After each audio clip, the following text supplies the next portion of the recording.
Today on Milk Mummies, I'm joined by actress Tahirah Sharif, known for the roles in The Haunting of Bly Manor, The Tower, and so much more. We talk about motherhood, ambition, identity, acting, and the emotional shift that comes after becoming a mum.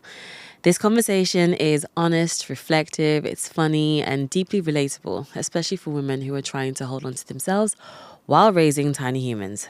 Let's get into it. Tahirah, hi. Hello. How are you? I'm good. I'm all right. Yeah. Just living. Just living. Well, thank you so much for coming down today. No, thank you for having me. No, super grateful. I obviously wanted to pick your brains on all things motherhood and navigating work and ambition and balancing all of that. I guess to jump straight in, what season of life, big one already, what season of life does this feel like for you? How much you cry a big one? I don't think I normally go that big. That's a very open question. How you feeling? What's the season of life? Okay. What's it giving you? I hope today. Let's just talk about today. Fair. Because also next week could be a different season because that's motherhood.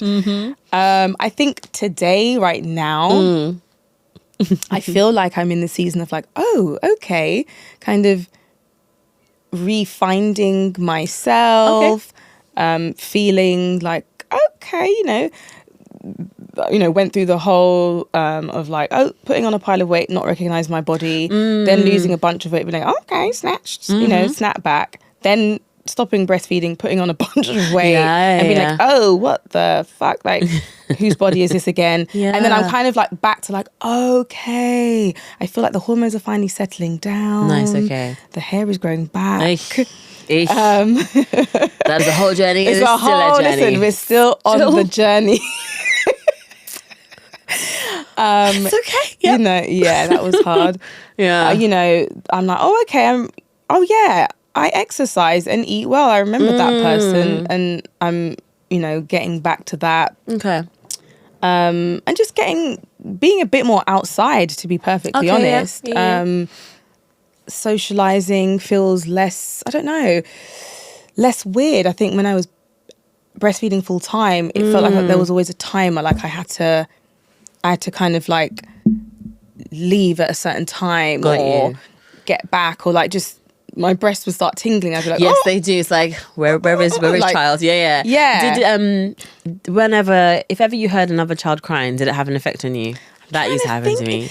I don't know that. My breast didn't tingle because I remember reading that at the time. Yeah. But I would be like, you were aware, right? That, there would be some reaction in my body for sure. And even like being, I'm not gonna sit here and say I didn't go out. I went to my friend's wedding maybe, I want to say like 7 weeks postpartum or something, 8 weeks. And it felt weird. Like it did. I could only go for literally a few hours for the reception. Yeah.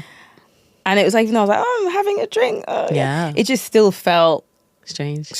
Yeah. It just felt strange. Like I couldn't fully be present. That my mind was back at home. Just thinking about, okay, he's going to have a feed then. Now I've got and I had to I'd be pumping in the car on the way home. So that's what I mean. It's like, I feel like now I'm like, okay, we've found a rhythm. Yeah. My son is like nearly 2 years old, so he can communicate. We're walking, we can have little, broken conversations. It is like, I am really enjoying this stage of, motherhood. Yeah.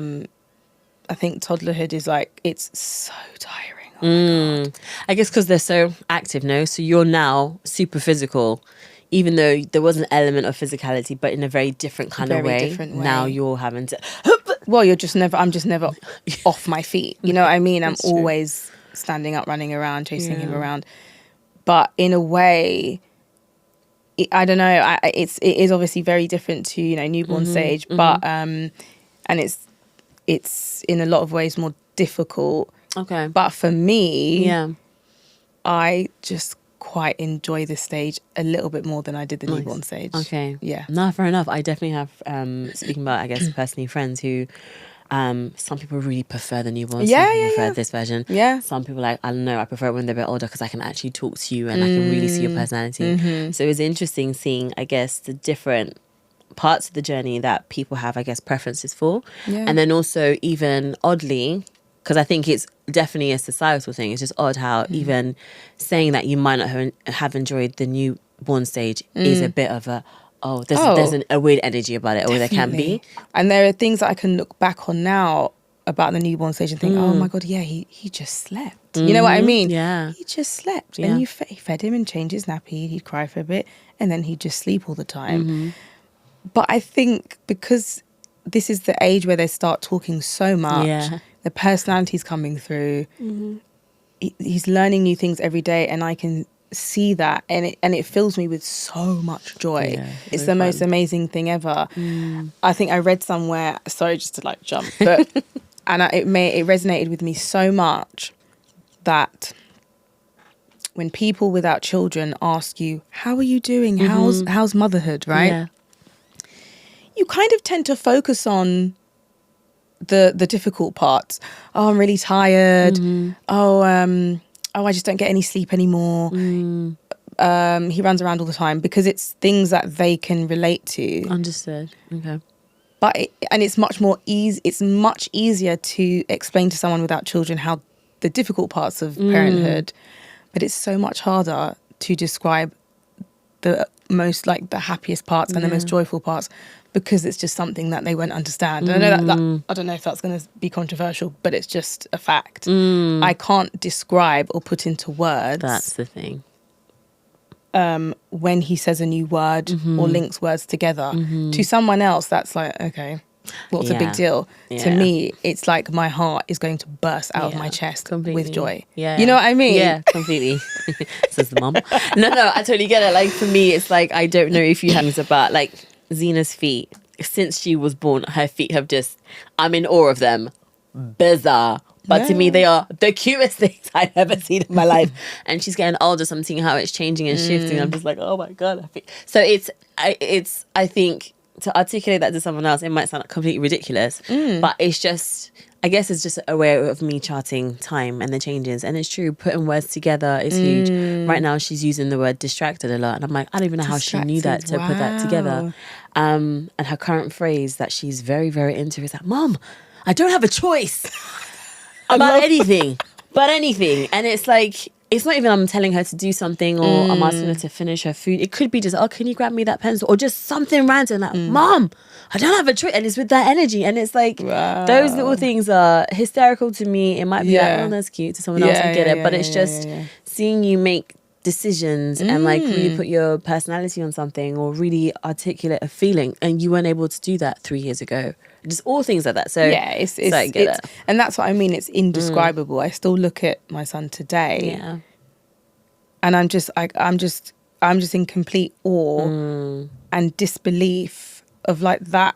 You were in my belly and you were this small. What do you mean you're this little person running around with your own little personality and like attitude and I don't want, this one, not that one. What you know what I mean? And I'm like, does that ever end? Yeah. I don't know. I asked my sister this, older sister, and my niece and nephew are big people. And she was like, it doesn't end. So there you go. That's the journey, bro. That's the journey. Who were you before becoming a mum? So I think, I can tell you what I thought I was. I can tell you what Go on, please. I was, but honestly, some days I'm like, oh no, but I used to be like a little baddie about town. Yeah. Still a baddie. Town is just maybe at different times. I don't know, like just like spontaneous. Yeah. Just traveling all the time, constantly going away on holiday for work, whatever. Yeah. Extending days after work because you can. You can just have an extra day. Oh my God, 5 days after. And just be like, oh, I'm just mincing around wherever I was. And just literally just that was it. Just doing whatever I wanted, whenever I wanted, having naps during the day. Oh, I miss a nap. Yeah, those are like the best. A sofa nap in the day. Yeah. What? On like a random Tuesday. And it just hits you without, you don't expect it. And you wake up like, just get myself a little snack and just like chill out. Yeah, that's who I was. Okay. Yeah. Good old days. Good old days. And what did ambition look like as well before? having the other one? Ambition? Yeah. As in career-wise? Yeah, I guess. Yeah. I think it's interesting because I wonder if my ambitions have changed because of motherhood or just because of age. I don't, and I don't know. I can't, I don't know if I can answer that. Okay, fair enough. But ambition, I don't know, let's say, I'm going to say like 5 years ago, let's just say.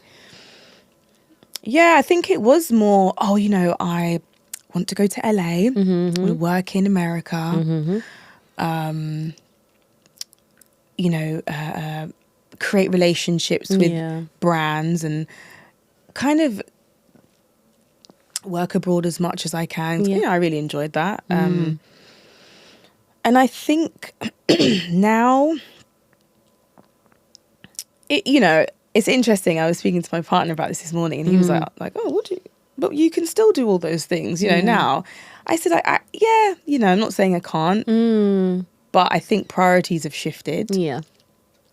I think I have less time and less tolerance, maybe. Got you. Tolerance for kind of you said I could swear. So of course you can. Go for it. The bullshit that comes along with being in this industry. Understood. Like, I love what I do. I just don't think you would be in this industry if you didn't. It's so difficult. Yeah. Oh yeah. I love what I do. I love acting. I love creating. I love my craft. I love collaborating with other creatives, right? I don't love all the other shit that comes with it. I don't like networking or I don't know, like taking photos with whoever because, I don't know, you might be in this article or something. I hate all of that stuff. Like almost the politicking of it all, kind of. Right. And that kind of thing. And at the moment you realise that the best creatives are not the ones particularly that win awards. Yeah, it's understood. Kind of like award shows, I see them as they're kind of popularity contests. And I guess whoever campaigns the hardest most of the time wins awards. Yeah. So I think when I realised that, my ambitions probably shifted a lot because when you're young you're like, I want to win an Oscar, I want to win this, I want to do that, get a bit older and more experienced in the industry and you realise like, oh, okay, that's not my goal anymore. There we go. The goal is to work consistently and like work with people who I really respect and on projects that I'm really passionate about. And I think that is and that's what I'm saying to answer. I don't know if that's before or after motherhood kind of vibe. I think that's just being more experienced and getting older, and that's my goal now. No, understood completely. And I think it's a really good way to articulate that, because it's true. If you don't know, and if you don't know the industry as well because you haven't had the time or the experience, the things that you would have set as goals are things that they sell to you. Like, this is what happens when you are in this space. But once you're in it and you're grafting or you're working on your craft, you understand what you really enjoy and what you want to do more of. So that's a really, really good way to put that together. Did you always know that acting was a thing? I know you started quite young. I mean, I went to the Brit School. Yeah. And then I guess, I don't know. I think I've mentioned this in interviews before, but and this is nothing against the Brit School because I think it's a wonderful place. I just think maybe at the time that I went, it was like super competitive. Okay. And I feel like that was almost encouraged. And I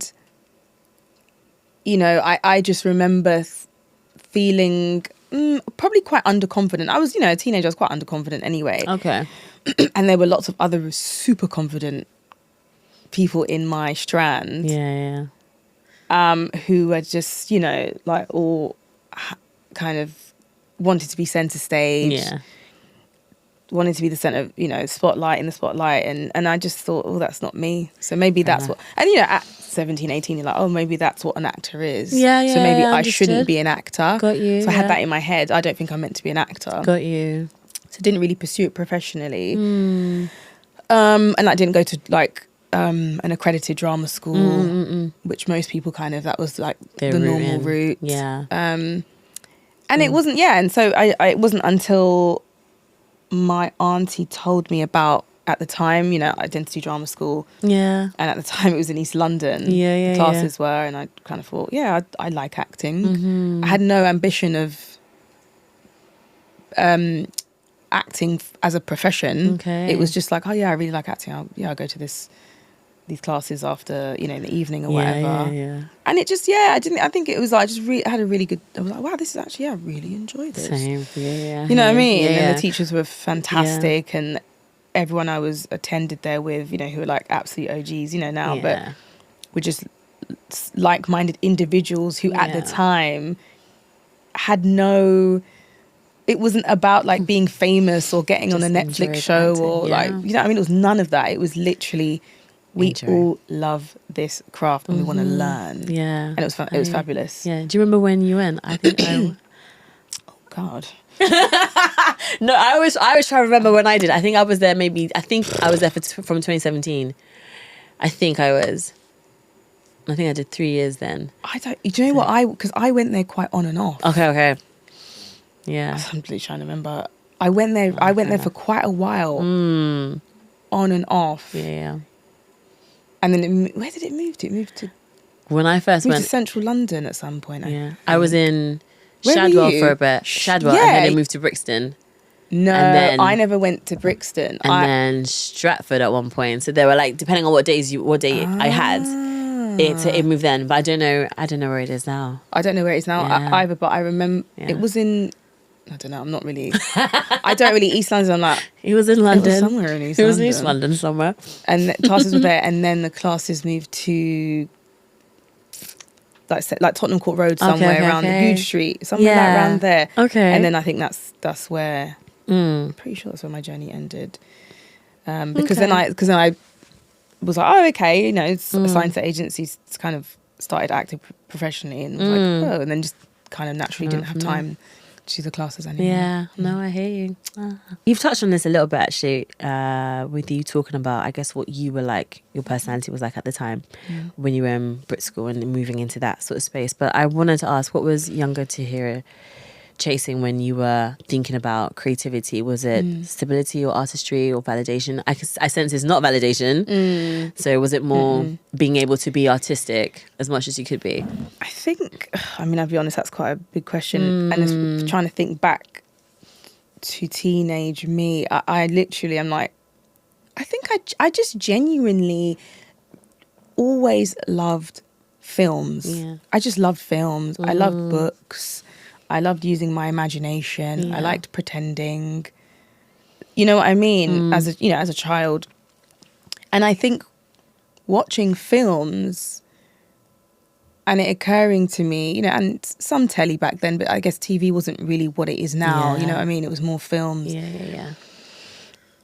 When it occurred to me that this was someone's job, I think that's when I kind of, maybe, I don't know, like if it was as dramatic as this, but like a light bulb went up in my head, like, oh, I want to do that. Yeah. I'm not bad at this. And, I had teachers that were very supportive and, encouraging.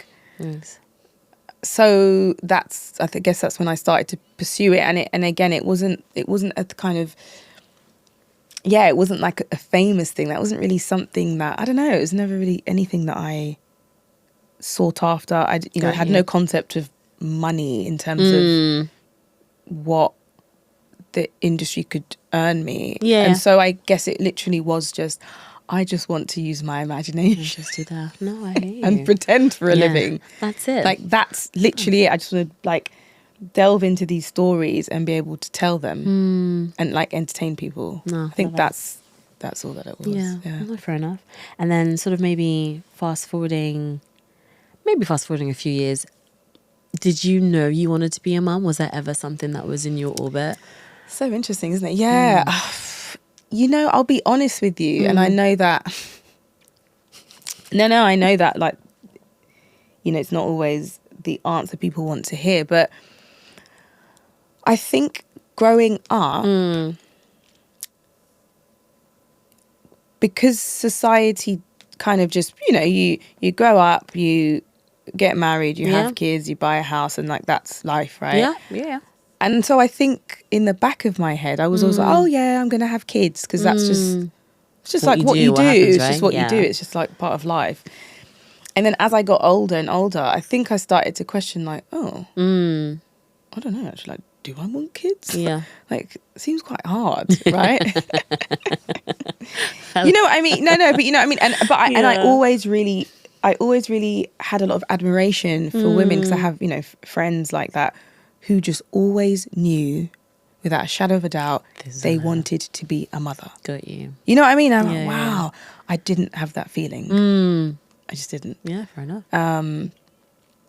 And it was like, I'm not ready. And then I think, probably just getting older thought, maybe. Yeah, because a lot of my friends, I think at the time, were having conversations about like fertility checkups and like those kind of conversations were coming up, and like freezing eggs. Yeah. And I think it got me thinking like, I've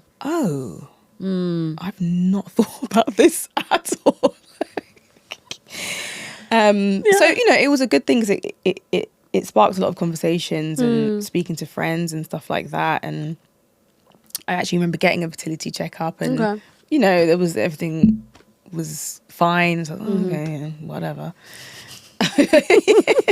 And I think at the time I wasn't even with anybody. So my sister was like, why are you getting a fertility checkup? I just need to know. But that's the thing, as you said, once those conversations start popping up and it's in your space, it does impact you. Because even you saying that, I was like, oh yeah, I remember like at the time when maybe my close circle of female friends, where maybe most of them were single, maybe one or two had got married, then the idea of kids were kind of like coming up and like, oh, when or this.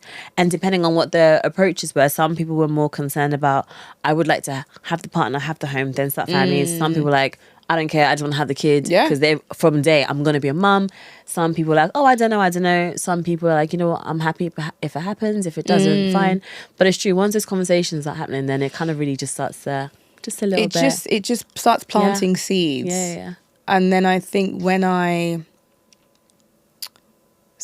trying to think about where my mind shifted. I think I've always loved children. Yeah. Like that is one thing, my family will tell you, like, I love kids, always have, and they just seem to like me.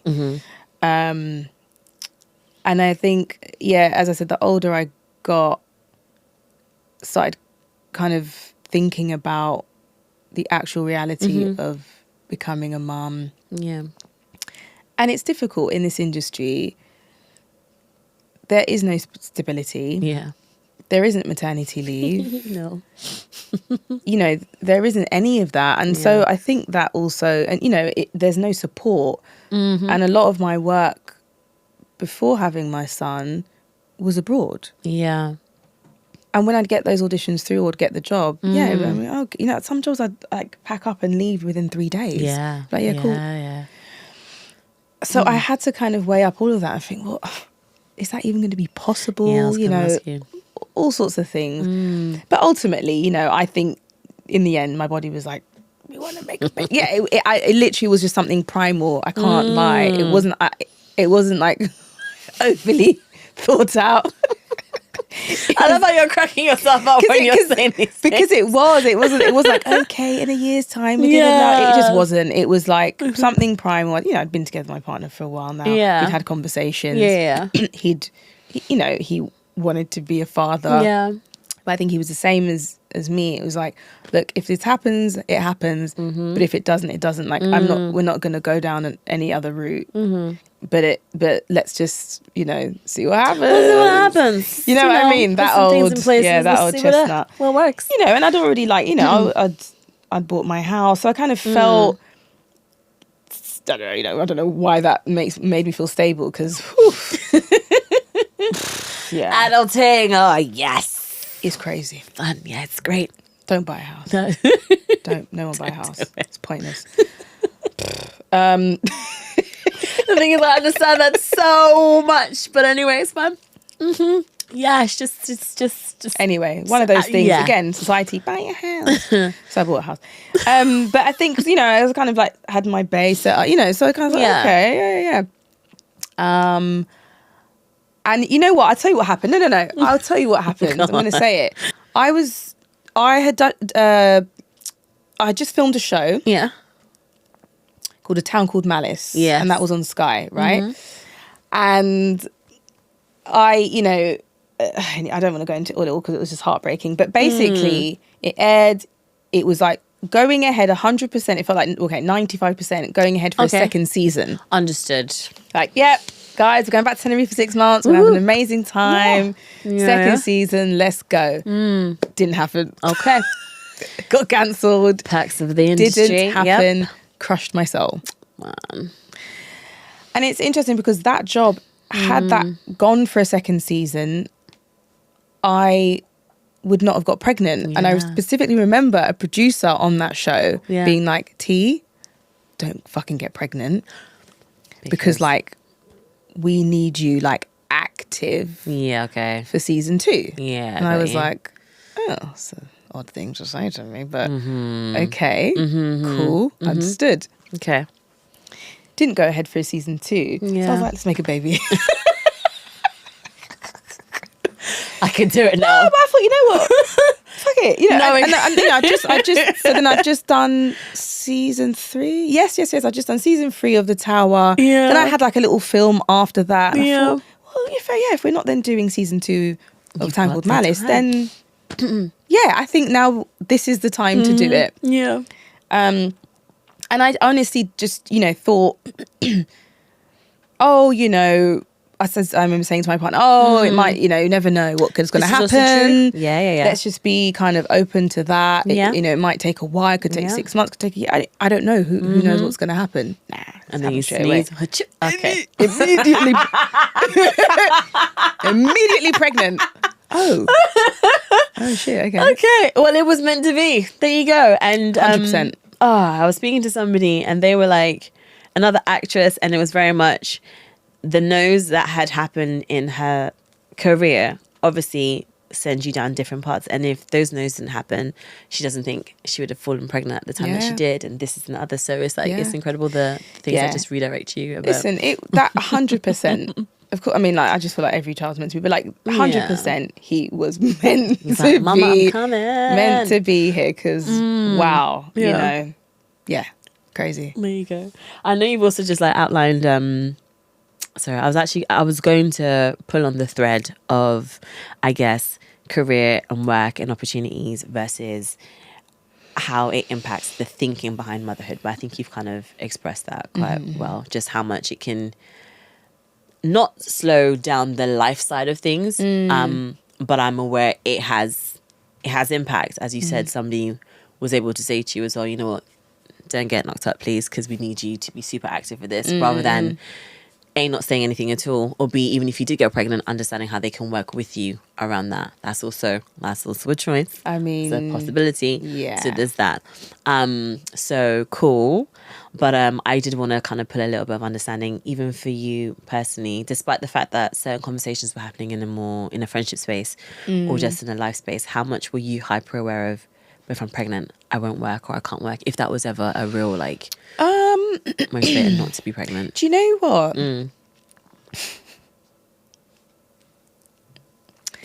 I didn't actually think at the time that I wouldn't work for as long as I didn't. I'll be honest with you. Okay.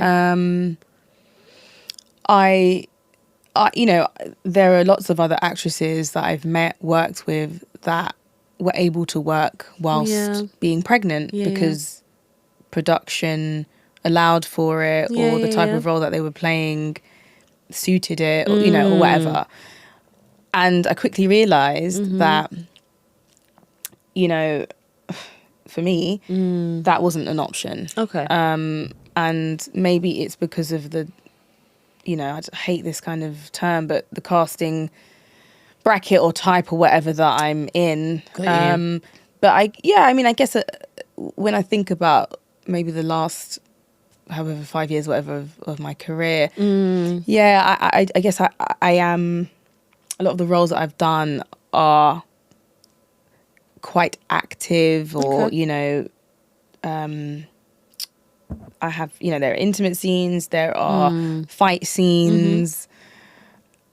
So a lot of the stuff that I tend to go up for includes that type of thing. Yeah, and so I don't get think you. that's conducive to being pregnant, and I had to turn down, so heartbreakingly at the time, I had to turn down work because even though I was in my early stages of pregnancy, shoots run for 3 months, 4 months, 6 months, and they were like, you're going to be 7 months pregnant by the time we finish, and it's just not going to be possible. And that is so frustrating. It was so frustrating at the time, but it is what it is. And I guess I didn't. I thought, I'll have a little break. Yeah. And like other mums that I met through my antenatal group, everyone's always like, so like, when are you going back to work? Like, yeah, I don't know.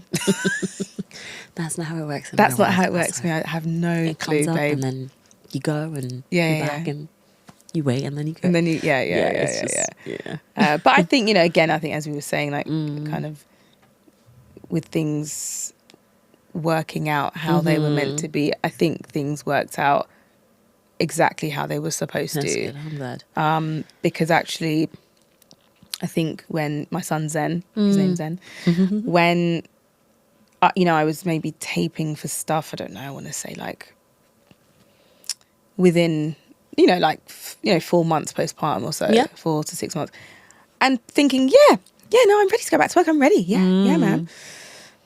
No, I don't even know how I would have made it work logistically. I don't know. Traveling and like breastfeeding and pumping, no. Okay. I think the job that I did that took me out of my maternity leave was at exactly the right time. And it's so crazy how everything aligned for that to happen. Perfect. Zen just randomly on his own, 10 days. I remember 10 days prior to my first day of filming, just stopped breastfeeding. Oh, okay. Because it's a big thing. I was Of like, how am I course. going to manage this? Yeah. He just stopped. He was like, yeah, I'm good. I'm done. And started walking. Hey, okay, cool. And I was like, okay, cool. Those are great milestones for me to be around for. Yes, so you've seen that you haven't missed Yeah, that. I'm good. Yeah, we're good now. We're good. Okay. And so I could just shift into that space quite seamlessly, as much as you could anyway. Yeah, That's brilliant. No, I'm really glad to hear that, because as you've touched on it, it's a worry, isn't it? And trying to understand how you're going to make that your body, your work. hormones, everything is just like doing a lot. No, that's why I hear you. Circling back a little bit towards all things motherhood, in terms of like pregnancy, birth, all that kinds of stuff, how was that for you? It was really positive. Nice. It was really positive. For the most part, but my pregnancy was like, it was, I was definitely anxious, I think, during the first trimester. Yeah. Because I was spotting quite a lot, actually. Yeah. And I almost didn't think I was pregnant. Because I was like, oh, that's it, I started my period. And literally just, that was it. Okay. I went to the hospital for something completely unrelated. And the doctor just happened to ask me like a really, as it, I think I was like on a certain medication. He said, just, could you be pregnant, or are you pregnant? And I was like, I don't think so. And he was like, what do you mean you don't think so? I was like, I'm probably not. I was like, I'm probably not, but yeah, I don't know. I also might be. I don't know. I'm not sure. And he was like,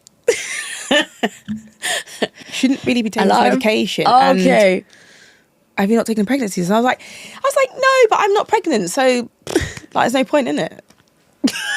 And he was like, I think we should take it. He's stressing.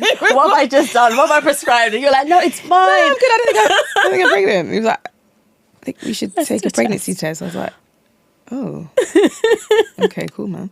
Cool. Anyway, I did a pregnancy test, pregnant. I was like, oh my God, amazing. How far along were you? No, I wasn't that far. I was like, not that far. I was probably like, 6 weeks or something. Okay. Yeah, can you imagine? She's 15 weeks. So what? And the thing is, I can see Oh, you just God. like, no, but I was like, no, I'm maybe, probably, but not. I'm probably not. So let's just But not it's even. fine. Let's just leave it. Oh man, I think I started crying, and the nurse was like, "Are you crying because you're happy or because you're sad?" I was like, "No, I'm really, really happy. I'm so happy." But no, I did spot a lot actually during my first trimester. I went, Which is concerning as it- well. it if was, you don't know, yeah. yeah, of course. You're seeing blood. You're like something. It means something's wrong, and thank God nothing was wrong. Yeah. But at the time, it was quite anxiety inducing. You know what I mean? So I think actually, if I'm honest, the first trimester, I think I did just distance myself emotionally from the pregnancy, because I think I was just kind of convinced that it wasn't viable. Okay. Because I literally at certain points I was having to wear like a pad. And I went on holiday and was spotting all throughout the holiday, and just thought, oh, you know what, just don't even get emotionally attached. And then I remember coming back and just going for a private scan, because I was like, I can't wait for 12 weeks or whatever it was. What, 20 weeks, I think it is. I might have made that up. It's 12 weeks. Yeah, thank you for reminding me of that. But then because I was like, I don't think I'm pregnant, I hadn't like registered my pregnancy or something. So it was like, I was like weeks behind. Got you. You know what I mean? Yeah, I hear you. So I was like, I can't wait another, I don't know what, it was like, 5 weeks something for the NHS scan. I'm like, I have to go to. I need to know now. I need to know now. Yeah. And I remember that I went, and the guy was like, strong, he's, not he, but, very Doing strong baby heartbeat. safety. And I was again like flooded. Oh, my baby. Like for someone that was like, if it happens, it happens. If it doesn't, it doesn't. Mother's not the god. I was like, my baby, I'm a mother. You know what I mean? It's just absolutely ridiculous. But yeah, and then I kind of started being okay, I'm gonna do some pregnancy yoga, and just just done all of the things. I had acupuncture, I had massages, I did all the things, and just exercised a lot, walked a lot, done all the stuff, and had a really, in the best way possible, quite a cinematic, dramatic labor. It was like, people like, that stuff only happens in the movies. I'm like, no, it happens in real life. Definitely happens, because that happened to me. It happened to me. It was mad. Yeah. It was mad. Okay. It was very on brand for Tahirah. But yeah, it was a really wonderful, positive experience. And again, the universe just genuinely blessed me, and everything aligned in ways that I can't even make sense of, to enable me to have the type of labor and birth that I had. And it was wonderful. No, I'm really glad to hear that. And I know every story is different, every journey is different and things. As long as mom and baby are good at the end, that's always amazing. But it's always nice whenever there are positive stories to kind of, I guess, also highlight, yes, things can be, they can go either way. It really can, but it's always nice when it's a positive one. I think things, sorry to expand on this, but you're right. But man, there is so much work that needs to be done within maternity care, because some of the stories that I've heard are horrendous. Yeah. You know what I mean? And that should never be happening to women birthing new babies. And then the reason why it's on my mind is I had a conversation with a woman yesterday about not being listened to and not taken seriously. Yeah. And that was a running theme as well, that I, throughout my pregnancy, my God, had to battle with certain, healthcare professionals. Yeah. To be taken seriously. Yeah. And you have to do your research. You have to know what all the alternatives are, what all of the options are, because at the end of the day, you will just be told, the easiest, quickest, cheapest options. Yes, that's correct. And if you don't have the knowledge or information, then you can't kind of advocate for yourself. It's true. And that is one thing I was like, I wrote every single thing down, and I communicated that to my partner and to my sister, who were my birthing team. Yeah. And was like, listen, I am not talking to nobody during my birth and labour and birth. I'm not chatting. I don't want nobody asking me no questions. What's your blood type? Do you want... No, this is everything you need to know, and you can communicate to, because I just need to concentrate, do my hypnobirthing, breathing, and that's what I did. Yeah. Because they will just always try. They'll try and do all sorts of nonsense. You know, and of course, if interventions, if you're okay with that, or if they're absolutely necessary, of course. Yeah. But if not, leave me the fuck alone. Yeah. I think I said that to someone. Leave me alone. Fair enough. You said all the things I normally say, so I don't need to say it. But yeah, I can only echo that like 110%. Some of the stories I hear, and also because this podcast, I'm just like, that didn't happen. You're joking. And then I know it did. Like, it's been a whole range of things from people, shout out to Ria, absolutely love you. Her birth, think of her first one, somebody was eating popcorn. And I'm like, who was eating popcorn? The midwife was having popcorn in the... And I'm like, but no, but Wait, you're about to give birth. She goes, yes, just having a snack. But it's also, we understand that there are issues, or maybe they didn't have time for lunch or whatever. But that was definitely something that she experienced. I've had someone experience their partners not being allowed in the space because COVID rules were still in place, even though COVID wasn't happening. There are a whole range of stories and situations, but it is true. At a time when someone is going through the most vulnerable, the most difficult thing that they're about to embark upon, it would be so great and so phenomenal if that space and the team, the people around that are just there to support that person through it. I'm similar to you, where I'm definitely a research person as well, so I did all my research to know all the things for sure, and when I needed to use it, you did. But when you're up against that, when you're having that conflict, it's tough, especially when you're speaking to a health professional who is a professional in their space. So and they're not taking right, of course. But if they're not taking you seriously, that's a whole other probably podcast and issue, because you know, there's many reasons why, you know, certain demographics don't get taken seriously and others do. Yeah. But, you know, I'm not going to go into that now. But yeah, I think you know, all in all, I had such a positive, I had the exact, I mean, the labour was a madness. It was just a madness. What was mad about it? It was so short, and it was so unexpected. It was how many hours were you? 5 hours. Okay, I was 4 hours and 15. Were you? Oh, damn. Bro, I was like, waters popped for me. Waters popped at 6 a.m. I heard it in my sleep. Pop. And I went, oh, my waters are broken. Mad. And I had a moment like, she's coming. And then I got up, and then it gushed, which apparently doesn't happen. I said, that's what I'm saying. People said they did the same. And I was like, Max, I think she's coming, made the call, whatever else. And I was like proper excited and like, oh no. And now this is what contractions feel like. Oh my gosh, intense. Really quickly. Yeah. And then I remember being checked, and I was like 1 centimeter dilated. And I was like, this is 1?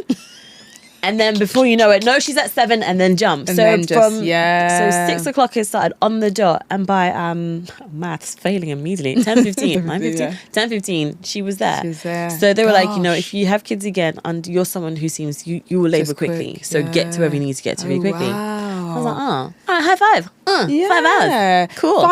And I think because I'd had this, you know, notion in my head, you know, like you do all the classes and like pack all the things, and you're going to be waiting a while, so like, you know, like make the space your own. Nope, so I packed all this foolishness, and I just it's like, you know what I mean, like a speaker and like LED candles and la la la. And like I remember, and this is another thing though, you know, unfortunately, like, you know, of course that's really positive, but yeah. I think I'd been in labour for a while. Obviously, I had have been, but I am quite like, I suffer from horrendous periods. Okay. So for me, pain is very relative. It's like, understood. Yeah, I don't know. I must have been in labour, but it didn't register. It was just like a kind of mild, minor ache that I just was like, oh, it's part of being pregnant. You know what I mean? Got you. And then suddenly, you know, I was at my friend's house having dinner. It was like, I don't know, 9, 10 o'clock or something like that, having dinner, you know, chatting with, I was still just like, when I think about it, I'm like, what was I doing? I was like, just doing all the normal things that I was doing. Going for long walks, going around to my friend's house, on the other side of London, having a chat, having dinner. And then I was like, I literally stood up and my waters burst all over her kitchen floor. I was like, oh my God, I think I'm in labour, guys. Yeah. And again, it's like my partner came and picked me up. I remember calling the hospital and saying, I think I need to come in. And they were like, no. They said, no, don't come in. Literally, don't come in. Go home. I think she actually told me to take a paracetamol. Oh, okay. And like just chill out. Okay. And I was like, I think the contractions, like, they're really close together. And she said, no, they're not. If your waters have just broken. And she said to me, I specifically remember this, she said, you don't sound like you're in labour. I was like, what does that sound like, what though? What does that sound like for every single person?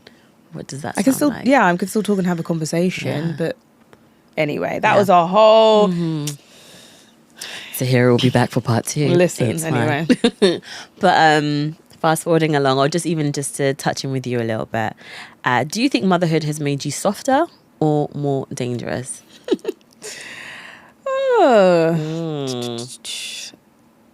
I think I'm going to have to be annoying and say both. Go for it. Because I feel like I've always been dangerous.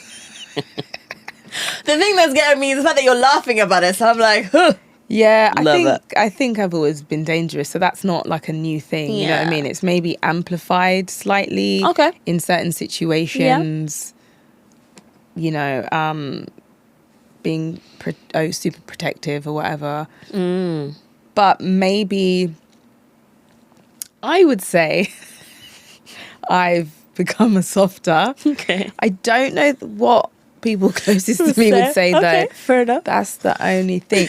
I think I've become softer since becoming a mother. And that's all that matters. It's your opinion. That's fine. But also less tolerant. So okay, fair enough. Take that as you will. There's not time. There's no time anymore. I don't need to word that in a certain way. Let's just get to the point because I've got things to do. So I was like that. But this is the thing. It's hard because I was like that before motherhood. So it's heightened even more. Maybe. Dope. Because I just don't. I'm like even more so. Trust me when I say I don't have the time. I don't have the time. Right. And actually, even if I did have the time, I don't care. I just don't want to go, or I don't care. Fine. And now I just can just say that I'm like, whatever. Whatever. Yeah. You touched on navigating, I guess, identity changes and things have been. What's something about motherhood that nobody warned you about would happen to your identity? Would happen to my identity? Yeah. I think so. There's it's not a new term, but I think it's a term now that is more widely recognised, and that's matrescence. And I think I had no idea that was a term or before. I didn't even know actually until exactly. Yeah. And someone described it really well that made a lot of sense to me, and it was, when you go through puberty as a young person. There are very obvious physical shifts and changes that people can look at and go, whatever, starting a period, growing breasts, growing hair in certain places, like that, and so on and so on. Whereas matrescence is not a physical thing. So you may physically look the same, but your entire being has completely shifted. And so I think because people can't see that, they can't make sense of it. Yeah. And it's hard to describe. And so I would just say for me, I don't know that I can pinpoint, one thing neatly where my identity has shifted. But I just think my entire being has. Like, I don't know how it can't. Yeah. Through going through this type of experience. And I am forever changed. And I think that's also something people don't talk about a lot, is that, it's hard. Again, I'm not the most articulate person, but the woman that you were before becoming a mother doesn't really exist anymore. And that was quite hard to accept for a while after giving birth. And it's not a negative thing. And that's the thing. It sounds really negative, but it's not. It just means like it's like saying like the girl you were before going through puberty doesn't exist. It's not a bad thing. It's shifting and transitioning and changing into something else. Those aren't bad. It's not bad things. But I think we're kind of told so much like snap back into your pre-pregnancy body, get back to feeling like yourself, or get back. And it's like, well, I can't go backwards. I can't. Because that person, they don't exist. I can still wear the same clothes, or lose weight, whatever it is I want to do, eat foods or have a drink of alcohol now whatever. But I am changed, and that is okay because I am a new version of myself. That's true. So I think, sorry, I don't know if I answered your question. You did exactly, but perfect I'd say that's the biggest shift. Okay. Do you think the industry treaters wow, English look at us good. It's only 106. So. Woo! Do you think the industry treats actresses differently once they become mothers? I got there. I don't know if I'm the right person to ask. Because, again, Zen is not even 2 years old yet. And I've had, I guess, 2 jobs in the time, since becoming a mother. And I don't know. What I can tell you is that there is no support within the industry for parents in general. I think it's very dependent on each production and your role and how large it is in that production, how much support you get, and that's just the bare facts. I've been fortunate, I guess, in the last two productions that I've done since having Zen, that one's been filmed in London, so I was kind of just like able to come home every night, and it wasn't a super intense shoot for me like it has done before, where I've just been in every single day, every single scene, relentless. And my most recent project, that was very intense. But it was only for like 3 to 4 weeks in Norfolk. But actually, I did feel quite supported. Nice. The team were quite accommodating of me having my family with me up there. And but, in general, do I think that that's the norm? No, it's not at all. It's nice hearing that it's nice hearing the stories where it is, so I think it can definitely create that feeling of, but I think the one thing that I think even actors themselves, actresses forget to do, I think, is to say what you need. 100%. Get your agent to advocate for you, to fight for you, to say I want X, Y, and Z, because if you don't ask, you don't know. And yes, you may be the cast and you're having to navigate this, but there could be other members of the crew who have families and they're having to navigate whatever else. So I think the more that people say what their challenges are, I think it makes production think about, okay, we've got to consider X, Y, and Z. If they can't do it, they can't. If they're not going to do it, they're not going to do it. That's cool.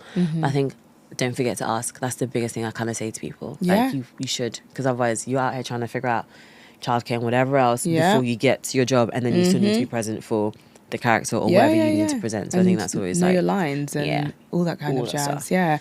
No, definitely. I think if you have a good agent and you have a great relationship with your agent will and should be asking all of those questions on your behalf. Definitely.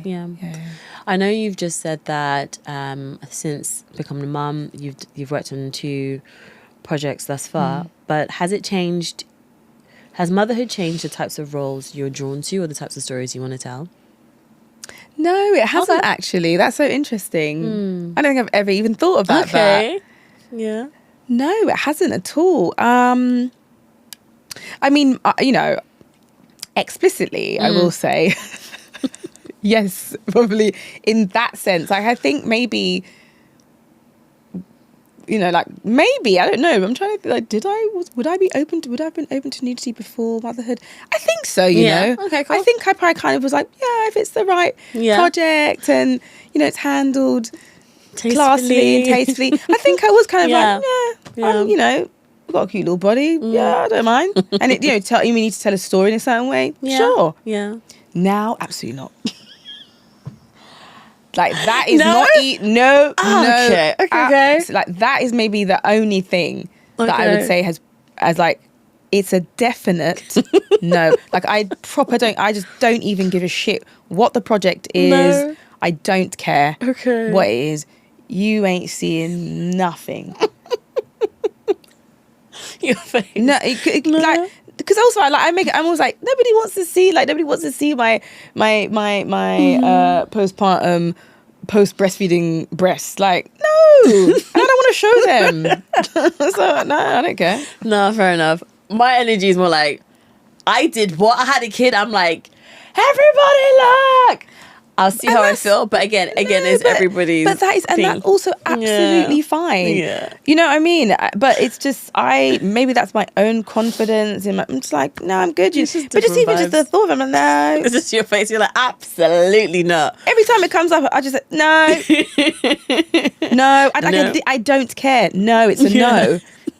Oh, but you know the network. But did it? No, I don't care. They're really interested in your tape and blend. Okay, that's cool, man. But I'm not doing no explicit nudity, so it's what it is, isn't it? No, fair enough. It is what it is. Like, that's so true. You know, and that I think that's the main thing that has become. I think because and again, like this is no judgment on anybody else. Like, I just think because I was like, you know, for so long, man, these like nourish, like these literally like were like my child's like lifeline. Wow. Oh, you want to like sexualize it? Oh, I don't know. Listen, you might ask me, you know what I mean? You might ask me in like a year's time. I'm like, yeah, fuck it. Do you know what I mean? You know, exactly. I don't know. Yeah. But as of right now, it's a hard no. So in terms of, you know, I think that's the only thing that's changed other than the types of characters that I want to play and the stories I want to tell. No, that's remained the same. Yeah, no, I hear you. What's harder now that you're a mum, I guess, in relation to work?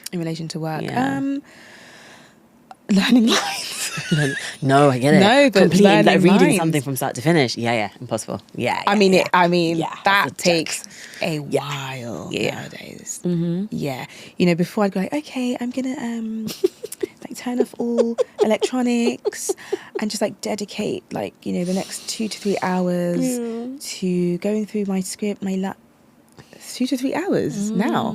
When am I meant to do that? You can't. So so line learning is I do find it very difficult now. Yeah. Obviously, you know, I find a way. But that's probably the main struggle. Yeah. Because you have to do so much of your, you know, if you're doing screen, you just have to do so much of your preparation on your own at home. Yeah. You know, it's not like you're getting to set and like, oh, I'm doing rehearsals and stuff. You have to like come prepared. Yeah. I also wasn't, I guess, you know, why would I have been? I hadn't ever experienced it before, but the first job back after having Zen and, you know, he, you know, it was over a year later, but I was like, oh, I've not done this while having like a child. And like, you know, that was a 4-month shoot. And within that time, you know what I mean? Like we had A&E trips, he got ill, he made me ill, you know, kind of like that whole thing of like doing a night shoot and coming back and being like, I was still getting woken up at you know 7:30 a.m. or whatever, like, oh my god, like when am I meant to sleep? Do you know what I mean? Or just having a, you know, like a long hard day on set, you know, shooting for 12 hours or so, going into overtime, and then you come home and you're like knackered, but that job's still running. You know what I mean? Or like finishing it, you know, exactly, finishing it, I don't know, wrapping it, it's like 3 o'clock. And, oh man, I'm shattered. Going home, someone's literally on me immediately, and I still have to change their sheet nappy, you know, do bath time, bedtime. It's a day on top of the day within the day. That's what I'm saying. I think that's what I wasn't prepared for, because before I just come home and be like, so tired. Let me just eat some food and veg out for a bit You had and time for debrief. you, fully uninterrupted time. None of that anymore. It was just like back home. Oh, I'm a mum. Yep. You know what I mean? So actually, like, this is gonna sound bad, but selfishly, selfishly going to work, I was like, "Rah, this is great."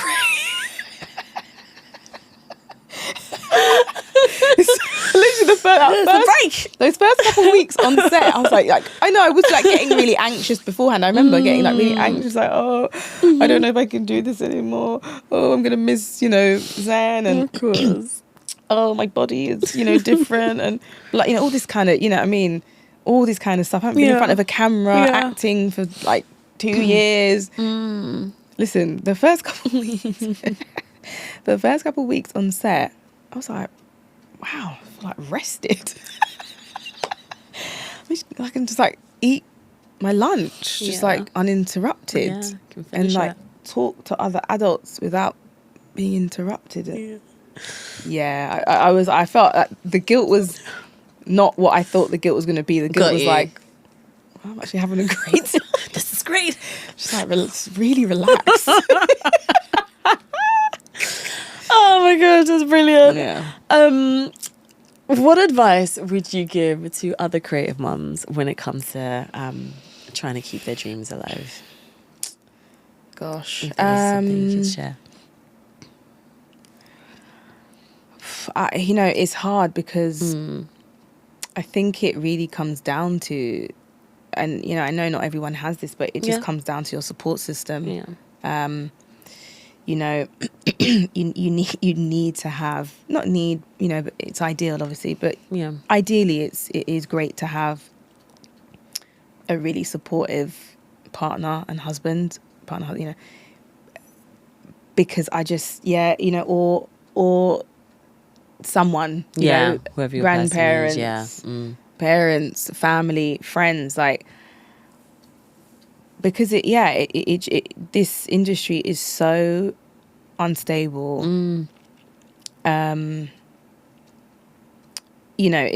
It's so fickle, and it requires a lot of you, and it requires you to be, really flexible and spontaneous. And I guess if you don't have a support network in place, like I genuinely don't know how I would navigate this without those people. And so, I guess having that support network in place if you are in this industry, or you are thinking about having a child. You need those people, or you just need to be super rich, and you can just like pay for all of that. Nanny, there's also like, that, you know what I mean? Yeah, it's true. So it's just different strokes for different folks, or different pockets and wallets. Exactly. And they, but you need that support. Definitely. And also I think there's a lot of guilt anyway when it comes to mothers in particular, that I just don't think is placed on dads, right? Mums are referred to as working mums. Oh, I'm a working mum. Dads are not referred. You're not a working dad. You're just a man who works and happens to have a child, right? And people always ask, oh my God, so like, how is it leaving him? Whatever, all this kind of stuff. And I remember an actress, a friend of mine told me this, because she was working with an actress who has 2 kids or something. And I thought, wow, I think I'll take that. She'd said, I say to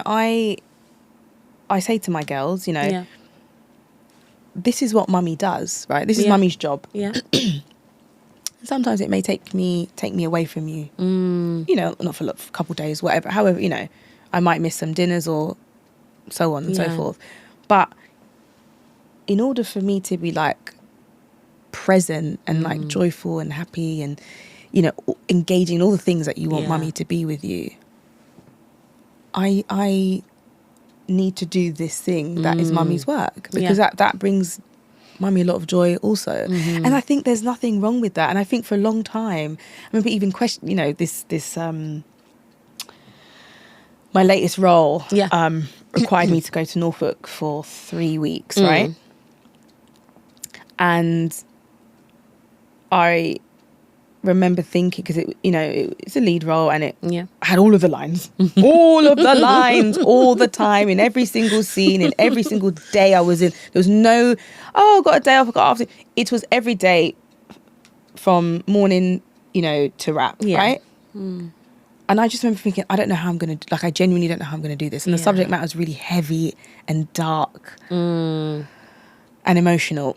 And I remember thinking, my partner said, just go. Okay. And we'll stay here. And I was like, absolutely not. Absolutely not. I actually can't be away from Zen.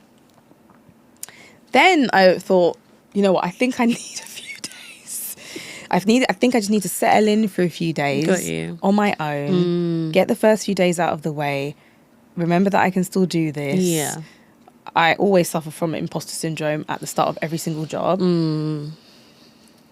And just ease myself in. And I remember but I remember feeling like really horrendous and guilty about even having that thought that I would go away for a few days prior to them joining me. Got you. And I called up my sister and I was like, am I just like the worst mom? Am I awful? Is that really selfish? And she was like, thank God for my sister. She's just such a G. And she was like, absolutely not. She was like, Zen will be fine. Like, you're not leaving him with like a random stranger. You're in a great position. Yeah. That you're not leaving him at like just with people he doesn't know or someone or being like, I have to call a nanny. He's with his dad. You're good. He's, you know what I mean? You're, my mum's nearby. Like everyone's nearby. Like you're fine.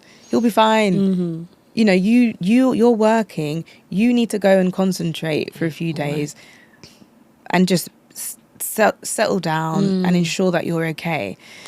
And it was fine. It was the right thing to do, but I didn't sleep a wink. Oh yeah. Didn't sleep a wink during those nights. Even though you have to be up at whatever time, etc., etc. Yeah. Everyone kept on asking me on set, like, "Oh, how you doing? I was like, I just cannot sleep. Yeah. And as soon as they came to join me. Yeah. And I was like, oh my God, it's going to be chaos. It's going to be mad. Because it is, it's just crazy having a toddler tearing around the house. I slept. Great. No, there you go.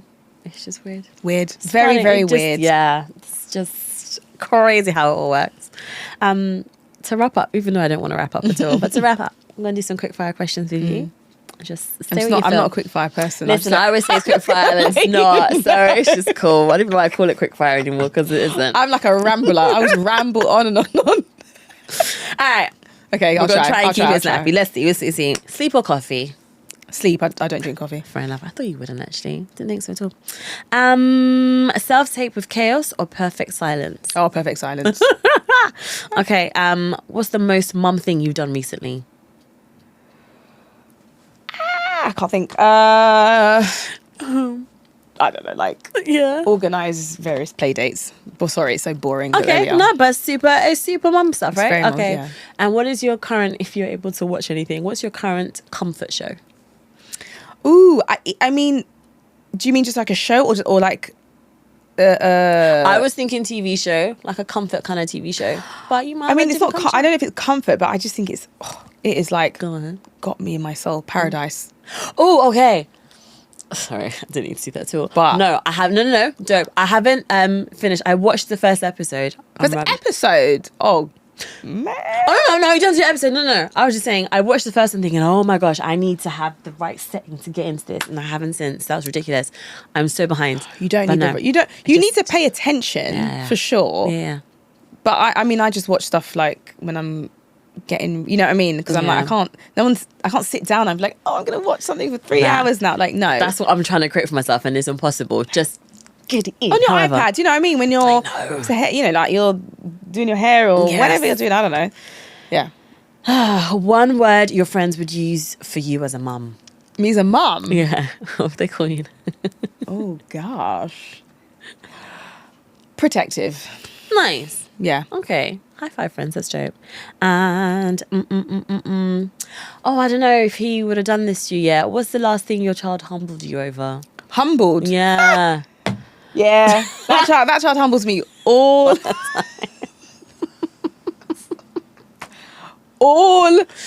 time. Yeah. Yes, this morning. Okay. Oh, okay. Yeah. This cool. morning. Like, literally. Yeah. I don't. Sorry, this is going to be a longer answer than you want. That's fine. I don't understand what it is. I don't know if it's girls or boys. Okay. I don't know. You can let me know because you got a girl. Yeah. I got a boy. I can't lie on the floor. I can't like be on the floor and him not be like, "Wah," like just want to like, I don't know, like jump on top of me. I can't exercise anything on the floor. He's just on me. I can't lie on the floor. I can't do anything because he just wants to be on top of me, like doing something, doing madness. Yeah. Zena's more, I'm trying to think of what she was like at 2, but now I would say more, if you're doing something else, she wants to be involved. So it might be the case of, if she sees me on my laptop, mum's into work, like, okay, she'll grab a book and be like, this is my laptop. And so she'll sit next to me and do that. Sweet. Or, who are you talking to? Who's talking? Who's that? Is that daddy? It's not daddy. Who's that? Because if I say, hey babe, daddy, it's not daddy. Who's that?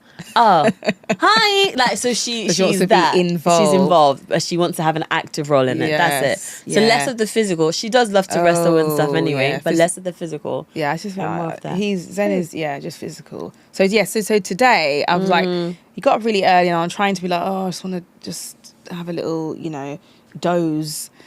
No, it's impossible. Okay. He literally like whacked me full in my eyeball. Nice. And probably tore out a couple eyelashes. Yeah, got it. And I was like, good morning to understood. I'm up now. Yep.